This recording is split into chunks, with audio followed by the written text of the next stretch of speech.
நாமக்கல் மாவட்டம் சேந்தமங்கலம் பகுதியில் தேங்காய் விளைச்சல் அதிகரிப்பு காரணமாக டன் ஒன்றிற்கு ரூபாய் 4000 குறைந்து உள்ளது. இதனால் வியாபாரிகள் கவலையடைந்து உள்ளனர்.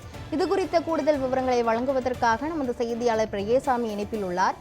பெரியசாமி, தேங்காய் விளைச்சல் அதிகரித்து உள்ளதால் டன் ஒன்றிற்கு 4000 ரூபாய் குறைந்து உள்ளதாக கூறப்படுகிறது. இது குறித்து வியாபாரிகள் என்ன கூறுகிறார்கள்? விவரங்களை சொல்லுங்க. வணக்கம் கிருஷ்ணவேணி. நாமக்கல் மாவட்டம் சேந்தமங்கலம் அடுத்த கொல்லிமலை அடிவார பகுதியான காரவள்ளி, வாழவண்டிக்கோம்பை, நெடுக்கோம்பை, பள்ளம்பாறை, முத்துக்காப்பட்டி, வெண்டாங்கி, பொம்மசமுத்திரம், காலப்பநாயக்கம்பட்டி, சின்ன காரவள்ளி, சின்ன பள்ளம்பாறை, தலிகை, கணவாய்ப்பட்டி உள்ளிட்ட பகுதிகளில் விவசாயிகள் அதிக அளவில் தென்னை மரங்கள் சாகுபடி செய்துள்ளனர். கொல்லிமலை அடிவார பகுதியில் விளையும் தேங்காய் பருப்புகள் அடர்த்தியாகவும் எண்ணெய் பசை மிகவும் அதிகமாகவும் இருப்பதாலும் தேங்காய் மிக பெரியதாக இருப்பதாலும் வாழப்பாடி, ஜலகண்டபுரம், காங்கேயம், வெள்ளக்கோயில் ஆகிய வெளி மாவட்டங்களில் இருந்து உள்ள விவசாயிகள் இப்பகுதியில் விளையும் தேங்காய் பருப்புகள் மற்றும் தேங்காய்களை வாங்கி குஜராத், மும்பை, பெங்களூர் உள்ளிட்ட வெளி மாநிலங்களுக்கு ஏற்றுமதி செய்து வருகின்றனர். கடந்த சில நாட்களுக்கு முன் தேங்காய் பால்ரஸ் ஒரு டன் விலை ரூபாய் 52,000 விற்பனையானது. தற்போது விலை வீழ்ச்சி அடைந்து ரூபாய் 48,000 விற்பனை செய்யப்படுகிறது.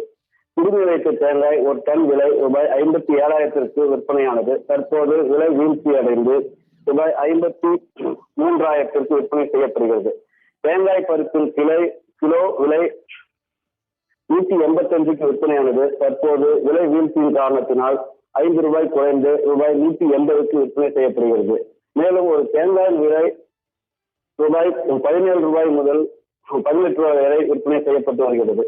மேலும் வியாபாரிகள் தற்போது தென்னை மரம் ஒன்றிற்கு 1000 முதல் 1500 வரை குத்தகை பிடித்து தேங்காய் ஆய்வு செய்யும் பணியில் ஈடுபட்டு வருகின்றனர். விவரங்களுக்கு நன்றி பெரியசாமி.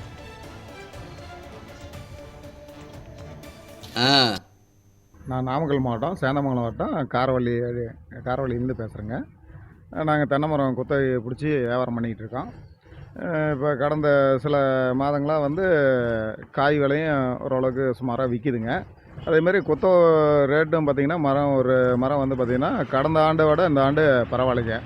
போன வருஷம் 800 ரூபாயிலேருந்து 1000 ரூபாய் 1200 வரைக்கும் பேசியிருந்தோம்.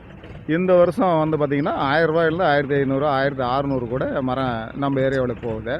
இதே வேலூர், பரமத்தி வேலூர், மோகனூர் இந்த பக்கம் மரம் 2000 ரூபா வரைக்கும் போகுதுங்க. விவசாயிகளுக்கு பரவாயில்ல. அது இந்த விலை தேங்காயோட விலை அதிகரிப்புனால குத்தகைதாரர் அதிக விலை கொடுத்து மரம் பேசுகிறாங்க. இதே விலை காயினோட விலை நீடிச்சதுன்னா குத்தகைதாரர்களுக்கு நஷ்டம் வராது. ஓரளவுக்கு கரெக்டாக லாபம் ஓரளவுக்கு வருங்க. அதேமாதிரி மரத்துக்காரங்களுக்கும் 150 நம்ம சேர்த்தி கொடுத்து பேசலாம். நல்லாயிருக்கும். அவங்களும் மகிழ்ச்சியாக இருப்பாங்க. இந்த விலை நீடிக்குமாங்கிறது இன்னும் கொஞ்சம் நாள் பொறுத்து தான் தெரியும்.